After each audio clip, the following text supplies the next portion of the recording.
All right, good afternoon.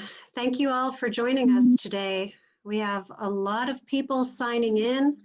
I'm excited that today will probably be our most heavily attended webinar that we've had so far. So hello, for those of you who don't know me, my name is Amelia Pfeiffer. I'm the new Executive Director of the Pennsylvania School Counselors Association. I just started on July 1st. And as I came in, we decided to start adding some professional development for school counselors across Pennsylvania. And what we did was we, based on our reentry guide, which I will show you in a minute, we came up with a series of webinars that are available to you to watch on your own. Obviously, you're watching live right now, but all of these webinars are recorded and they are available to be viewed on our website. So before we get started, I just wanted to let you know that this one is the fourth in our series of 6 reentry webinars. So the 2 more that we have coming up, the next one will be on October 14th, and that will be reentry to school through a rural lens. So if you work in a rural school district, you might want to tune in for that one. And then the last one in this series will be on October 28th, reentry through an urban lens. So if you are interested in registering for either of these upcoming webinars, you can go to our webpage. It is paschoolcounselor.org/reentry. And then, as I mentioned, I wanted to show you what our reentry guide looks like, and this is what our webinars are based on. This was developed in association with the Association of School Psychologists of Pennsylvania, and it's just a companion guide. It lists a bunch of resources to help you as school counselors in reentry back to school, whether that's face-to-face, in a hybrid, or a virtual setting. So again, if you go to our website to paschoolcounselor.org/reentry, you will be able to access this companion guide. So what I'd like to do now is I would like to introduce our speaker for today. Her name is Kathy Spake. She is a former governing board member of PSCA, so I'm really excited to have her today. She now is a retired school counselor, so she is an independent career development consultant, and her and her team work on the standards and work on the K-12 guidance plan. So she is going to talk about all of the updates to the K-12 guidance plan today. I just want to let you know, though, she will not be touching on the career readiness skills. We had those in our webinar yesterday. We had Dr. Pamela Emery talk about those. So that webinar from yesterday, it has been recorded and will be posted on our website very shortly on the website I mentioned earlier. And then also any information about the career artifacts will be coming up as well on our next counselor symposium, which will be on Tuesday, October 6th. So all of those topics related to career standards, they will all be touched upon in different webinars, but I wanted to just delineate that for all of you so that you could keep straight all of the different areas around the CEW standards and the K-12 guidance plan that we are all mandated to have. Okay, I hope that clears up some confusion, but certainly if you have any questions as we go through, just type them into the Q&A or into the chat, and we will address those as we go through the webinar. So at this point, I would like to introduce Kathy Spake, and she will be our speaker for today. Kathy, I want to turn it over to you.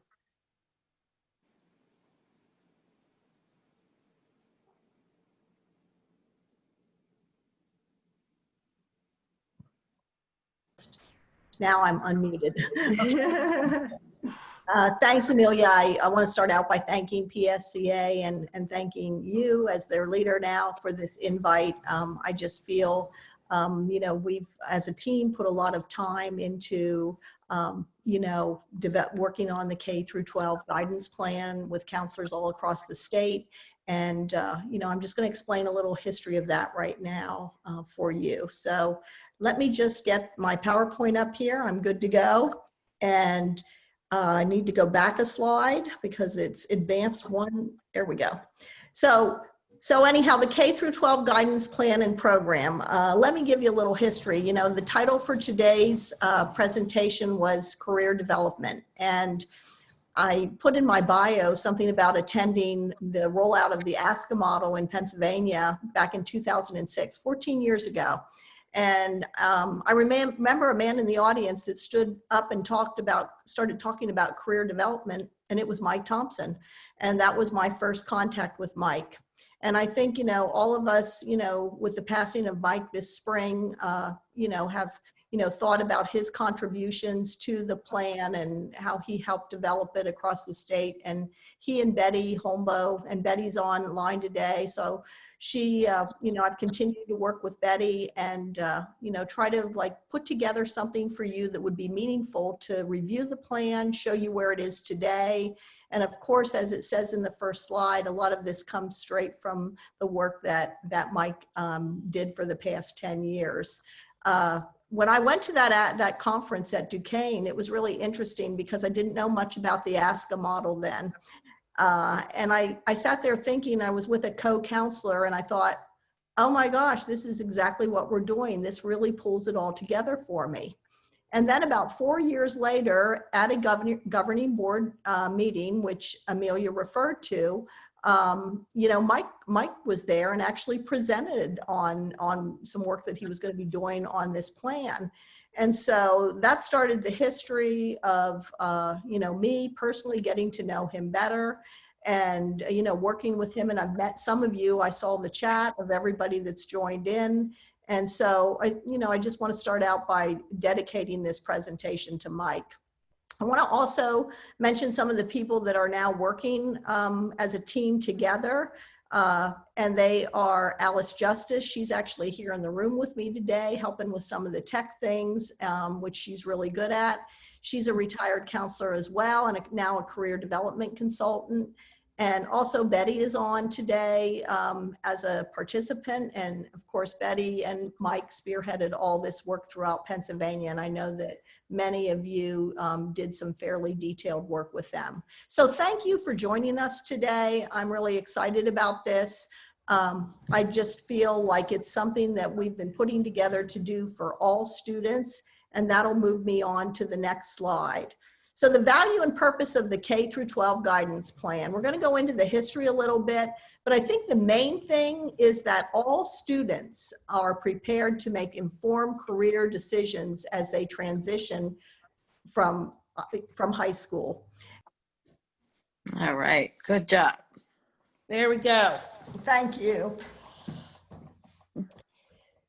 So the value and purpose of the K-12 guidance plan is that all students are served in terms of making informed career decisions as they transition, from high school. And it starts, with kindergarten programs and career development with very, very young children, and then all kinds of developmentally appropriate activities as they transition into the high school and then eventually transition into the workforce or a post-secondary institution. So today's presentation, as you can see on the slide, is a snapshot of the plan as well as the resources for development and implementation.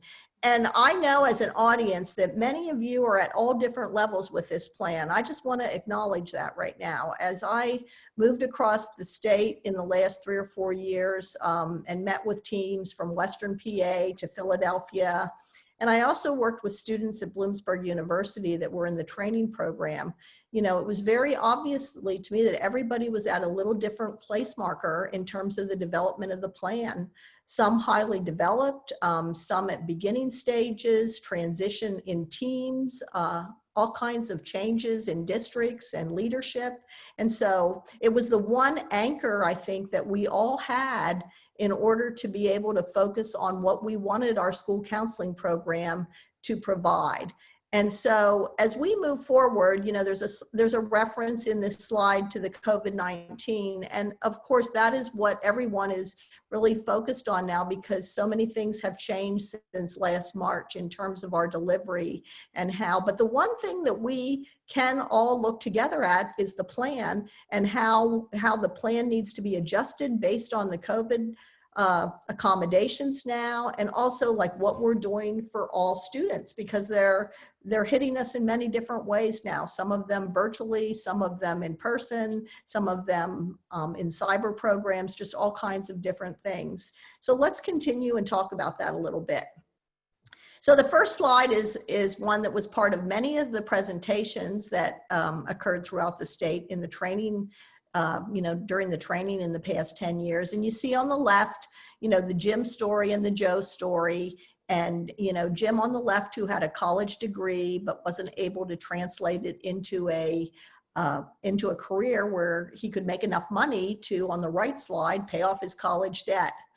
And Joe, a 4-year paid apprentice who got some technical skills and didn't have the debt, okay on student debt, because, and looking at his salary, how much he makes annually. And so, you know, many of you saw the Kevin Fleming videos, Success in the New Economy, and all the things that helped us to focus on how do we better prepare our students for the workforce and for post-secondary meaningful experiences. And that was our mission as school counselors. And so we got thinking in this last decade, like if I go back to 2010, and we're going to do a history slide in a minute or two, but I got back, you know, we got to thinking, and that's how, you know, we came up with this slide, which really outlines the history. So let me move forward here with the overview, and then we'll go into the history. If you just look at this briefly, you can see we've broken it down into a number of parts, the background and history, and particularly the career education and work standards, plan requirements, something that everybody's asking about, plan basics, the new format, which was rolled out just 2 years ago. So many of you have not had a chance to really work through your old plan in the new format. Resources, a section on the advisory council, a wrap up about sustainability, how do you keep your program going, and then some information that's going to be rolled out at the Integrated Learning Conference, which is in November. Moving forward, let's look at the history and laws and initiatives. If you look, that, you know, there's slightly different colors here. The federal laws and initiatives are in black. The Pennsylvania laws and initials are in purple italics. And so if you look at this, you can see the section 339, that's the name most associated with the plan, because it is a Pennsylvania school code that was in 1989 and then renewed in 2006 with some updates. The Pennsylvania Career Education and Work Standards rolled out in 2006. The Pennsylvania Counselor Rubric, which was 214. And then the new plan format, which I said was 2 years ago, and then moving forward, so much of this incorporated with the Future Ready Index and the Career Ready standards. It's all sort of starting to tie together now, I think, which, you know, makes it really meaningful. The other thing I want to say is it doesn't matter what stage of your career you're at when you're working on the plan, because I was very fortunate to have the experience to work with beginning counselors in the trainings and also at Bloomsburg. I was very fortunate to see people that had been in the field more than 30 years working, and almost revitalized by being able to write a plan and work with colleagues maybe that had been trained a bit differently than they were.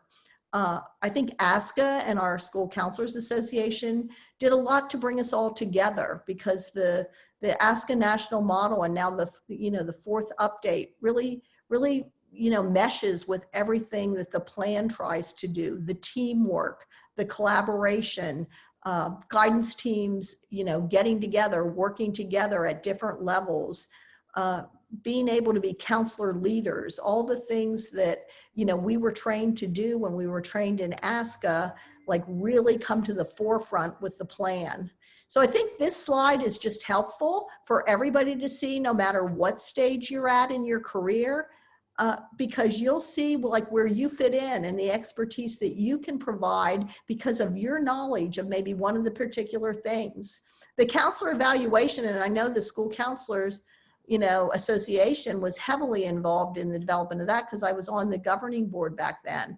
And that really gave us like something to, kind of like hold on to say, this is what we're supposed to be doing.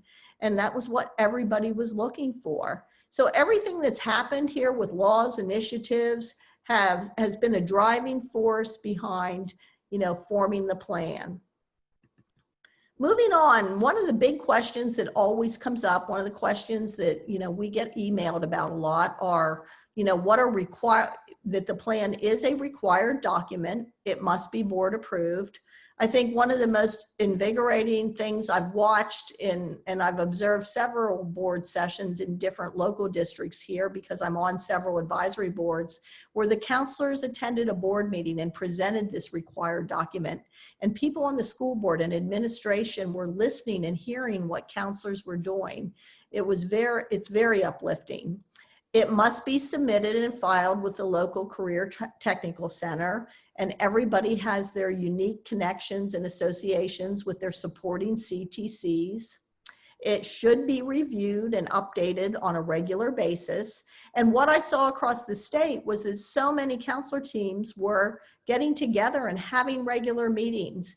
They were asking for time during their in-services. They were getting an hour, maybe 2 hours, maybe a whole day to be able to meet with their team, look at what they're doing, and align it K through 12. And it must be revised, readopted, and refiled with the CTC every 5 years. That's one of the big questions we get. And it is a required document now for submission to the Future Ready Comprehensive Planning Portal. And everybody's talking about that. It's gotten more attention. And then we just added for the last bullet here, continued activity, because updates and revisions, and particularly in the virtual environment now with the COVID-19 accommodations that are having to be made, is just so important for counselor teams. So as you meet virtually, that's how many of you are doing via Zoom and whatever, it's good discussion time, it's good to look at, and we're going to get into some details about that in the next few slides. Let's take a look at the overall, and this is like the reorganized K through 12 guidance plan template. And you look that it, again, very closely aligned with ASCA, counselor related duties, delivery system, stakeholder engagement, and then the pathway portion of it. So if you look under counselor related, that's like some of the easiest parts of the plan to write.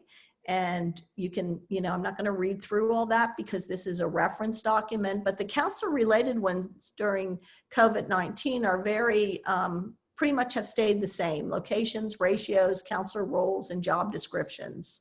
When you get over to delivery system, that's where we really have to start to look, particularly in program calendars and program delivery, concepts 5 and 6. We have to really start to really look at like, how do we deliver it in this new environment? And our scope and sequence could change a little bit. Some things that we typically did in the spring because of the way things worked when all the students were physically in school could possibly be bumped to the fall. Get creative, be able to look at things and figure out where that might be better delivered. Another thing we talked about is just the job shadowing and the concept 7, 8, and 9, the academic career plan and portfolio process. Now that things are done virtually in many cases, there's a whole scope and sequence of things that can be done perhaps in a different order and maybe opens up some doors for things that we weren't able to do before. So that's how we're viewing it, as let's try to make a positive out of it. I think that's the counselor training in us. Like, let's try to figure out what we can do better, what we can do differently, because we are having to deliver our services in a different way now. Of course, the stakeholder engagement, the third column, is very important. And then the pathway in the fourth column, concepts 12 and 13. And throughout the whole trainings for the K through 12 plan, I just want to, say in conclusion with this slide is like connecting with the career technical centers and really knowing what they're doing and what potential, programs and, connecting our students that was the huge focus of the training in the K through 12 plans. Career technical education has really come to the forefront as such a good way for us to connect students with the real world. And I think everybody can think of some students that you've worked with that went on to some pretty outstanding post-secondary options, which involve career technical centers. Some of you have attended conferences. I know I've attended a few, and you see those students up there on stage talking about their career technical programs and where it took them. And it's just very uplifting. And I think the more we try to connect those students with those programs, the better, it's just better for everyone. This is also a very detailed slide, and I think this is really one that's going to be very helpful for you to have as you sit down and look at your plans. I'm assuming that if you're tuned into this webinar today, you're looking at your original plan, which you probably wrote anywhere from 2011 or 12 on, and some of you that wrote plans as recently as last year. And then the original format, which is on your left, and it's all in the white columns on the far left, and then the new plan. And you can see I like the way, we've had some assistance with this, the colored in sections, looking at changes that are in. And you can see the role of the school counselor, for example, asking for evidence of role at all 3 levels. That was number 5. It's now number 2. So concept, original plan, and then new plan. This is a fairly complex slide. And I know as a team, this is the one that you're going to want to sit down with and look at your plan and try to decide, where are you at all these different stages? Where do you need to make changes? Where do you need to adapt? Where do you need to adjust? Like for job description, example, when the plan, was first outlined in, early in, 2010 to 2015, we were just getting the counselor evaluation in 2014. And so we took the job description and used the counselor evaluation to show the evidence, to show that you were doing what was expected of you. So those kind of things I think are very, living, working documents that, you work with all the time because you get evaluated every year. You have, things that you're expected to do. So this slide, my recommendation on this slide is take a look at it the first time your team is meeting. Many of you have in-service days coming up in October. With the long weekend in October, some have them at another break in December, November and December, that you might have some in-service time. And this is a slide to sit down. It can be a discussion point. It can be, let's take a look at what we have and where we're at with this, and then, come up with your questions, because, we will as a team, be able to address some of those for you. So moving forward now, resources for developing and updating your plan. And I'd like to mention Jeanette Carter. I know she's also signed on to this webinar today. She is our project manager. And at this point, we are developing a toolkit that will help you with a lot of the documents that were available at many of the trainings that you all attended over the years. Looking at the slide, we're hoping that this will be available by mid-October. And if you send an email request to Jeanette, as I said, she is our project manager. She will be able to send you multiple resources, templates. I think one of the things that came up today is that many of you will want a blank template for your in-service in the next month to be able to start plugging things in. Jeanette can get that to you. So right there is her email on this slide. And she can distribute them per your request. So feel free to email her. She is checking her email frequently and will get back to you. Moving on to the advisory council and mobilizing stakeholders, how to make your advisory council work for you. We have in like the purple shaded color there, we have the statement about the advisory council, because as we work together as a team, you know, it seemed like that advisory council was one of the most important concepts of the plan, because it was something new when this all started, that counselors were not very good at tooting their own horn and letting people know what they were doing and getting their business in community. I know myself as a middle school counselor, that was the last thing I was thinking about, was like a presentation for business partners. Well, when we started to train on the plan and I was still an active school counselor, this was one of the things that really came to life for me. And I saw it come to life for many of you out there all over the state.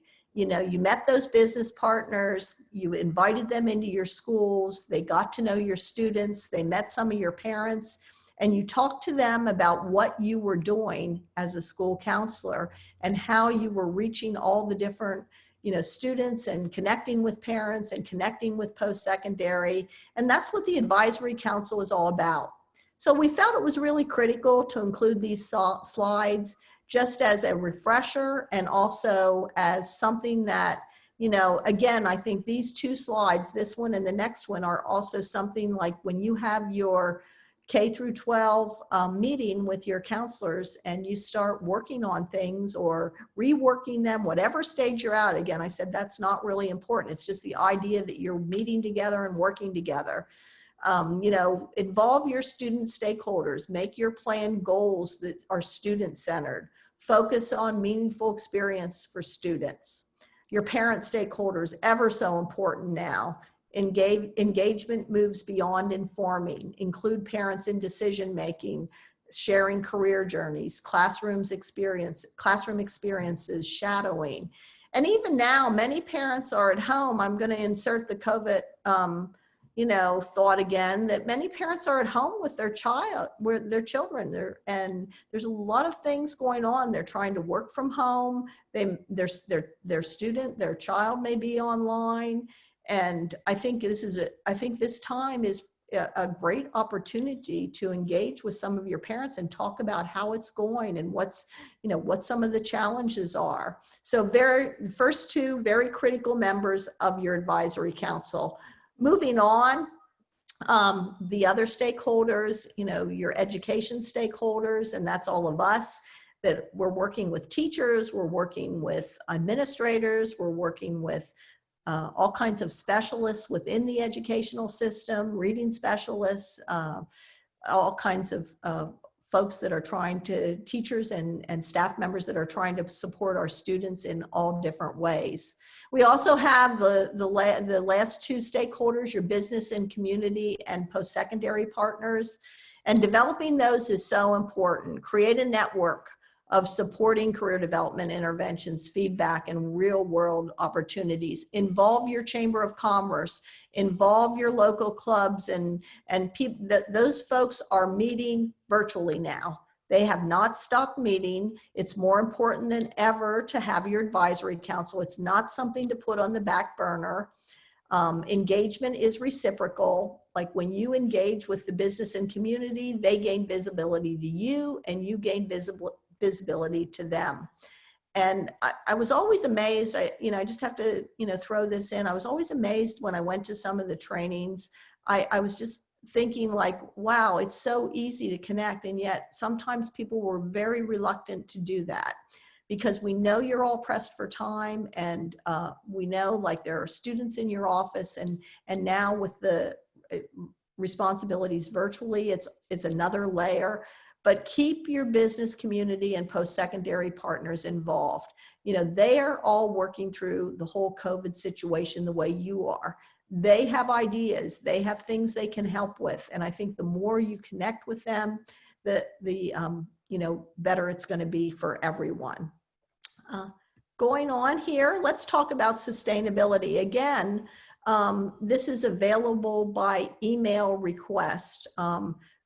A couple of things to remember, and I've hit on this in an earlier slide. Meet regularly as a counseling team. have an agenda that includes a review of the calendar, the delivery system, all those, the 13 concepts. At every meeting, make edits to reflect current practice. That's even more important now. Really be creative about how you get together. You're doing it probably through Zoom now, but it sounds like from what I've, heard from some of the counselors that I'm in touch with, that they are finding it like very rewarding and stimulating to continue these conversations. Ask the hard questions. Don't be afraid to put something out there, put an idea out there in terms, because that's what we all have to be reaching for right now. And then make certain that everyone understands the power of the local Career Technical Center and career and technical education programs. Again, I'm going to say, think back to those students that career technical centers and career and technical education programs like really make a difference for. Engage them early on. We saw that through all the trainings. When the elementary and middle school students became more aware of career technical opportunities, they tended to stay more engaged throughout middle school. I finished my career with 4 years at a middle school. And it was really interesting because I was right at the point of doing this training and understanding the value of our career technical programs. And it just was so fun to go in and talk to the middle school students about that, because they were really just, they just really didn't know much about it. We found that students tended to know more about maybe what someone in their family did, maybe not, or maybe didn't have any role models at all in terms of work and work experiences. And so this piece is super important. And now we have to figure out, how do we do that virtually? How are we? That should be one of the big things on your sustainability check. Contact your career technical center counselors, talk to their administrators, find out what they're doing to adjust to the virtual world. That's going to be super important for your students. And then we have a sustainability checklist that you can request from Jeanette Carter. Again, refer back to her email. And I think that you will find that it's very helpful, particularly if you have a plan that you've worked on recently. And even if you're just reworking your plan right now, this checklist, again, can be requested from Jeanette. And I want to talk a little bit now about the Integrated Learning Conference. And we're hoping to have our goal is to have the toolkit ready for the Integrated Learning Conference. And so that is going to be on the November 4th and 5th. There's a register, it's virtual this year. There is a career development strand. A lot of the things we've talked about on this webinar are featured in sessions at that conference. So the link is there, and you certainly can go on and connect to that. And I'm just going to finish up here. I know I'm finished up early, and I'm going to open it up for some chat. I tried to give a condensed presentation so that you can go back and review the PowerPoint. And here's all of our contact information for questions or specific things from Jeanette. Okay, the round table. Okay, we can do that. Yes. Oh, yeah. I did. Let me just check. Give me about 1 minute here, and then I had something else I wanted to add. I just wanted to ask Alice if we could also, get in some things from the chat. Since I'm answering all the questions in the chat. Jeanette and I are in there. Okay. So that's happening. Okay. But if they have any specific questions, they can go ahead and put them in there now. Yep, and then we'll respond to it. Well, and I'm not sure if I did earlier when I was, introducing the slide. I just wanted to thank Steve Sharp for your PSCA president for his interview with Mike this spring. That, brought, tears to our eyes, because it was so from the heart, and right before Mike's passing. And so, Steve did, I wanted to thank him, personally for that. He did an excellent job with that roundtable discussion, and it just meant a lot to all of us that worked so closely with Mike. So thank you, Steve. I know you're on the meeting today. Okay, Alice, do you want to throw me a question or perhaps something that came up that you're seeing, and I can maybe share it with everybody? Well, one of the questions that we're getting is regarding the template and where can they access that. And right now, Jeanette can send them a Word document, but we have Matthew on here. Don't know what Matt's last, Shervington. He has it in Google Docs too. So he's going to share that with Jeanette, and then she would be able to share for people who wanted a Google Docs formatted template or a Word. Because if you take our Word and dump it into Google, as many people mentioned on the chat, it gets all crazy with formatting and things get really messed up. Well, and one thing I want to mention that kind of brought it to my mind was that when we do the toolkit, one of the things there's going to be some links on each concept, all the 13 concepts, so that you can click on the link and see a sample plan from a district that's recently updated. We had about 5 outstanding plans that we were reviewing back from January through March.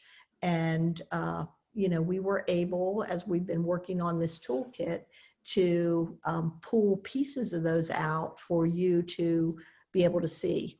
And I think that's going to be really helpful, because that was one of the questions we got when we were on the road a lot. Like, can you show us an example of this? What's this supposed to look like? How does that? And I think you'll see that, there's some real excellent examples out there. Another question that we got is that people, if you are currently about to get your plan adopted by your board and it's in the old format, now what? That's not an easy answer. You have to have a plan, so you want to go ahead and get that adopted. But your plan is something you're working on all the time. So as soon as you get it adopted, you should start looking at the new formatting and the new requirements. The old plan was written prior to the rubric for evaluating counselors. It was prior to the Future Ready Index. So a lot of those very important components that exist in it now just weren't there. That's why they weren't included back then, because they didn't exist. So you're going to want to move towards that as quickly as possible. But I don't want people to be going nuts and saying, oh my gosh, we have to start completely over again. Get the thing adopted, get it get it sent to your CTC. And then as you're meeting on that regular basis, in the district that I worked, we spent a little bit of time at each of our monthly meetings just reviewing our plan and starting to work on things.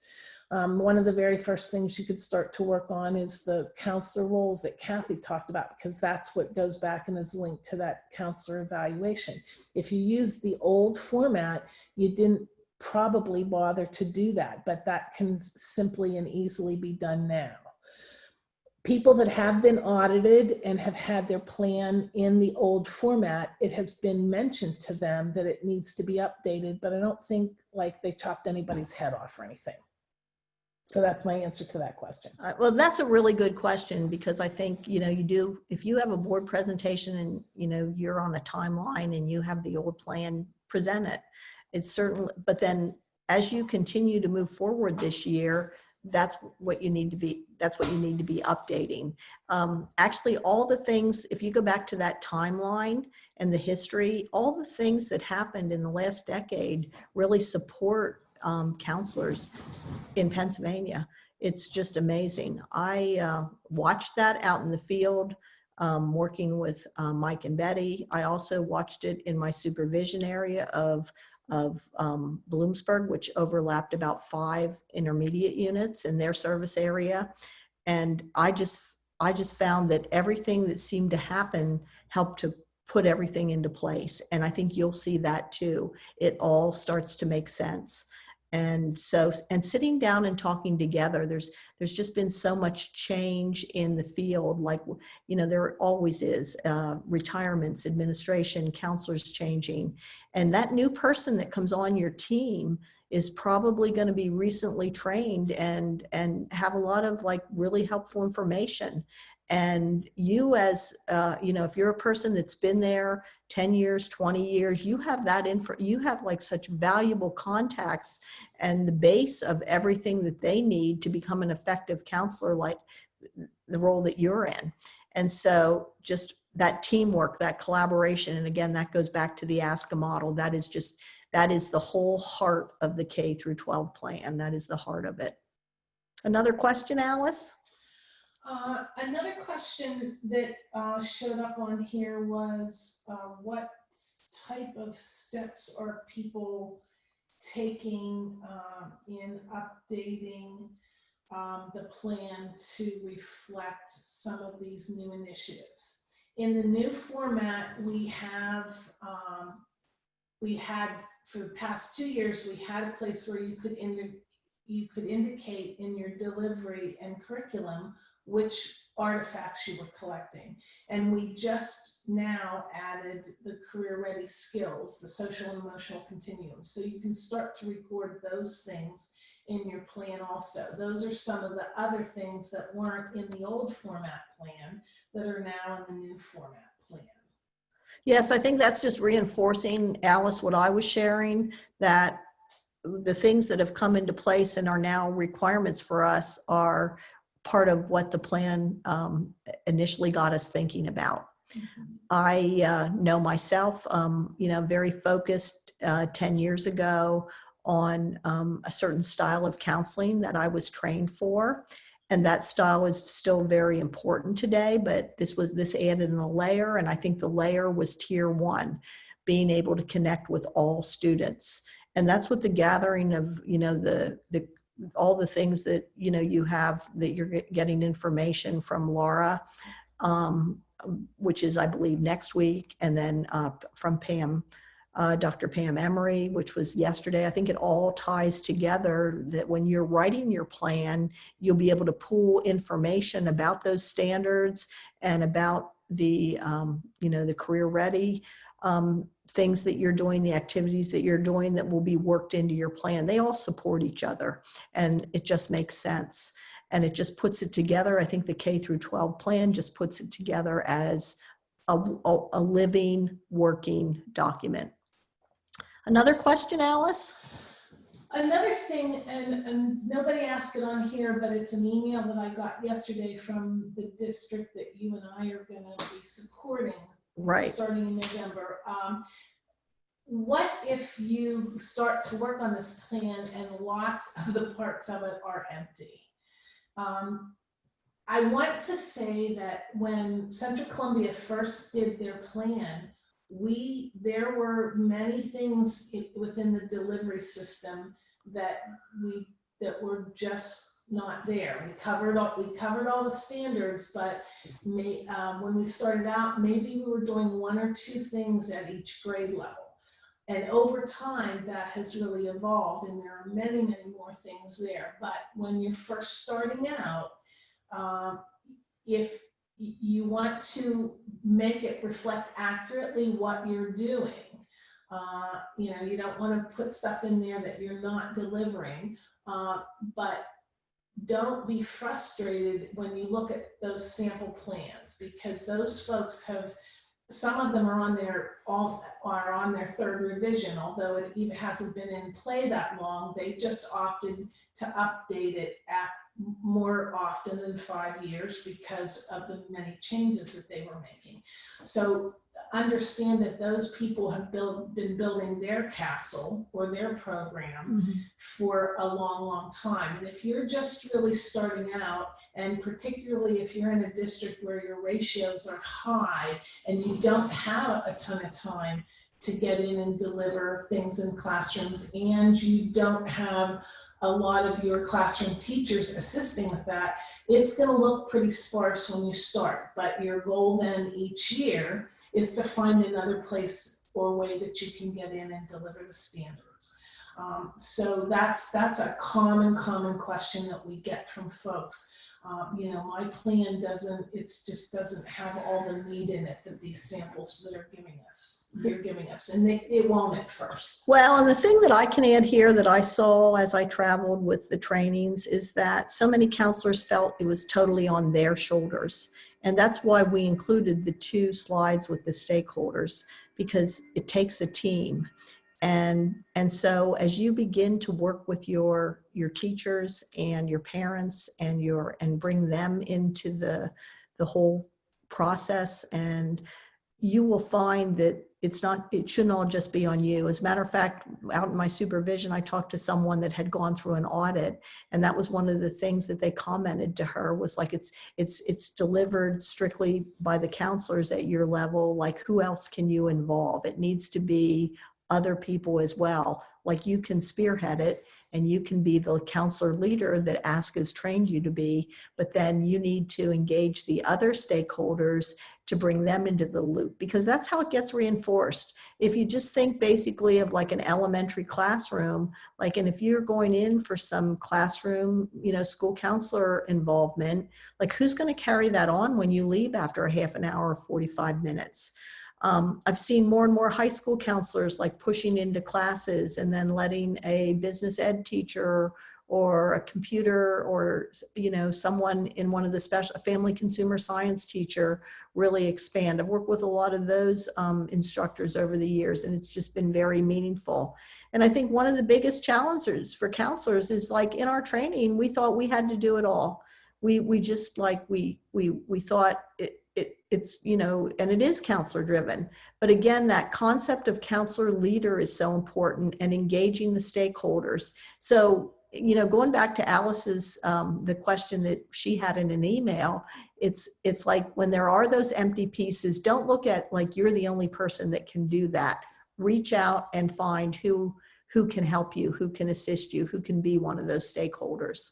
So Kathy, now Amelia's going to provide some of the questions that showed up in the Q&A section. Great. Okay, go ahead, Amelia. Okay, so the first question was, is the Future Ready Planning Portal still on target to open in October?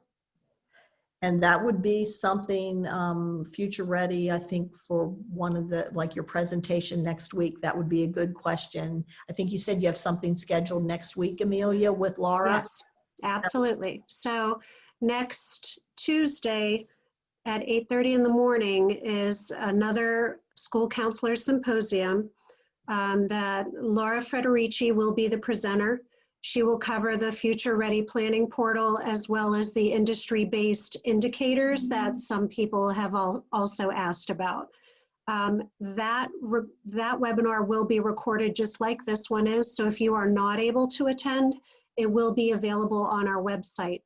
And I just want to mention very quickly, because this was just brought up, the current link to register for that webinar next week is broken, and I did just receive the new link for it, and we will get that posted for you by the end of today, so that if you want to attend that one next week, you can get onto our website and register for it.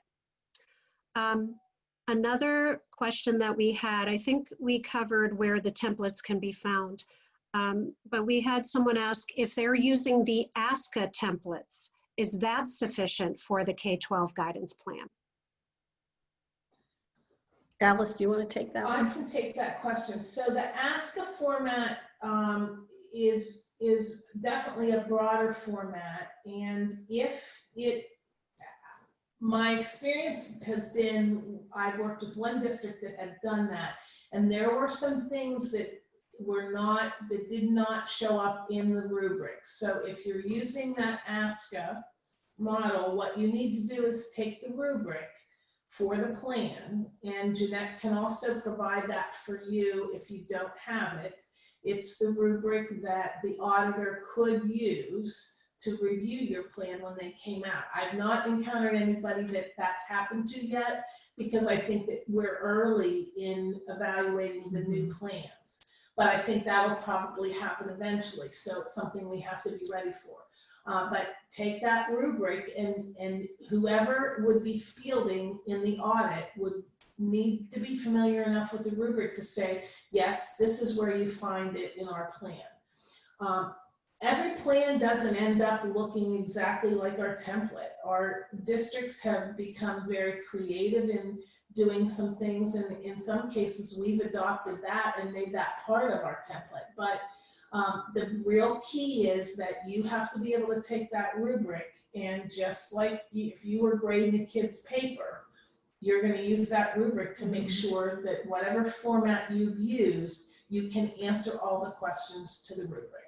Well, and Amelia, I know when we were exchanging emails earlier this summer, you were talking about a crosswalk that was done with, you know, the K-12 plan and some things that the Counselors Association was doing. Is that available to members? Well, it's funny that you say that. It will be. We're going to be rolling it out at our conference coming up in December, which I can just announce right now since we're talking about it. It is going to be virtual this year. Conference is December 3rd and 4th. And registration for conference will open on October 5th. So all of that information will be on our website, paschoolcounselor.org, starting October 5th. So that is one of the things that we plan to roll out. What PSCA did was we developed a crosswalk document between the K-12 guidance plan, and we used the updated template to the RAMP application, and we used the 4th edition of the ASCA model. We updated from the 3rd. So what that is for is to encourage more RAMP applications from Pennsylvania. So be looking for that document if you are interested at some point in applying for RAMP. We tried to make it easier for you by saying, here's the sections of the K-12 guidance plan that you can just pull out and drop into the RAMP application. So thank you for mentioning that, Kathy. Well, and that's exciting to me, because as I moved through this process in the last decade, like the thing that was most exciting to me was how the K-12 plan really was ASCA based. And so when you told me, you know, this summer that that was being worked on, I thought this is wonderful for counselors, because as a counselor educator for the past, you know, 6-7 years, I really was heavily involved into training students in the model and using all, you know, the textbooks and things that were, you know, based on, you know, presenters that I heard years ago at Duquesne. And so it just all comes together then. And I'm just thrilled that the, you know, association is, you know, focusing on that at the conference this year, because I think like this year it's going to be easier than ever to get to the conference without the traveling, without the, you know, without having to, you know, it's just going to be, I think much less expensive. I think a huge turnout for the PSCA conference and you know, for the ILC as well, that people will have the opportunity to attend when maybe they couldn't get out of their building before. It was hard, and lots of you know, rules and restrictions by districts about like money and all kinds of things that impact attending. So I'm just going to advocate up there for you all to get and sign up for that conference. I probably attended, you know, 10 years in a row when I met Amelia years ago. Yeah. And it really was, and spread it to your you know, spread that to your colleagues too, because you know, I was always known as the person that got out there and went to those things and learned, and that's how I stayed so involved in the field, even as a retired counselor. And so, you know, when you're meeting with your teams, that's got to be on your agenda, like getting the up-to-date information, because I think this year is probably going to be one of the, you know, highlights in terms of new materials and concepts at the PSCA conference and at the Integrated Learning Conference. So that crosswalk is just a small example of something that can really, and what that does is directly benefit your students. When you start to write that plan, it's not about you or your training, or it's really about the students. It really goes right back to home. And that tier 1, that was like a light bulb moment to me, because I wasn't trained in tier 1.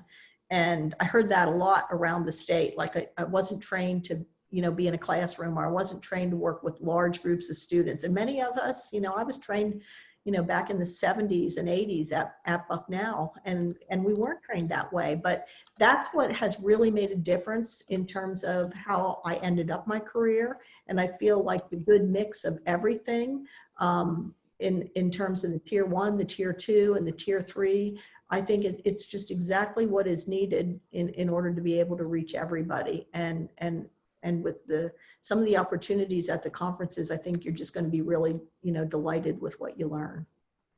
Well, thank you for that advertisement. I'm very happy that you said that for us. So yeah, we are getting close to the time to wrap up for today. So I wanted to thank everyone. I know there are still a lot of questions out there. You can see everyone's email there that you can reach out to, and email them if you have any more questions regarding the K-12 guidance plan specifically. I also wanted to just let you guys know we did a lot of talk about next week's webinar on October 6th. If you try to go to our website to register for it, the link is broken right now.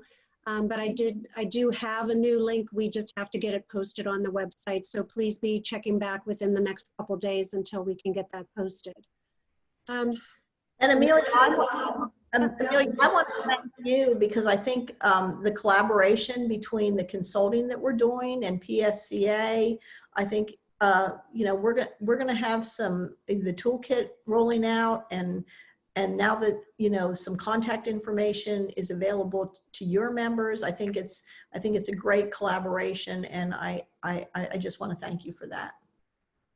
Well, thank you, Kathy. And I want to let people know that PSCA is, we're looking to establish more collaborations with groups like yours. And I want to encourage people, when you go to our website, if you are not a member of PSCA, consider joining.